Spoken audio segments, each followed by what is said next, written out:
नमस्कार दर्शकों, इस वक्त हम प्रयागराज में हैं। प्रयागराज की एक लोक गायिका हैं जिनका नाम है लक्ष्मीना कुशवाहा। इनका गाना एक बहुत तेज़ी से वायरल हो रहा है सोशल मीडिया पे।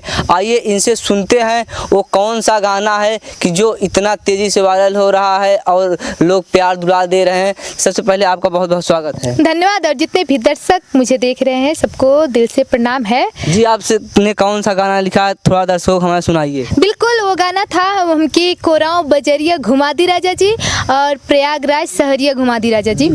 तो मैं उसी में मिक्स करके सुनाती हूँ आप सबको। ये गीत बहुत ही प्यारा है और इस गीत को आप अगर पूरा सुनना चाहते हैं तो मेरे यूट्यूब चैनल लक्ष्मीना कुशवाहा ऑफिशियल पर जाइए और इस गाने को सुनिए और ढेर सारा प्यार दुलार आशीर्वाद दीजिए। ढेर दिन शादी के भइल सजनावा, निक नहीं लागेला राजा हो घरवा। ढेर दिन शादी के भइल सजनावा, निक नहीं लागेला राजा हो घरवा। नैनी के नया पुल देखा दी राजा जी, नैनी के नया पुल देखा दी राजा जी। तनी प्रयागराज सहरिया घुमा दी राजा जी, हो प्रयागराज सहरिया घुमा दी राजा जी।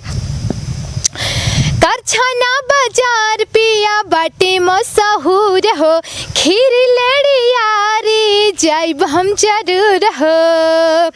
करछना बाजार पिया बाटे मशहूर हो, खीर लेड़ी यारी जाइब हम जरूर।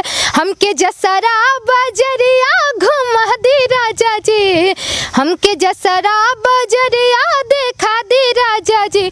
तनी प्रयागराज सहरिया घुमा दी राजा जी, हो प्रयागराज सहरिया घुमा दी राजा जी। मेजा मंडा रोड पिया बाटे मशहूर हो, जारी नारी बारी जाइब हम जरूर हो।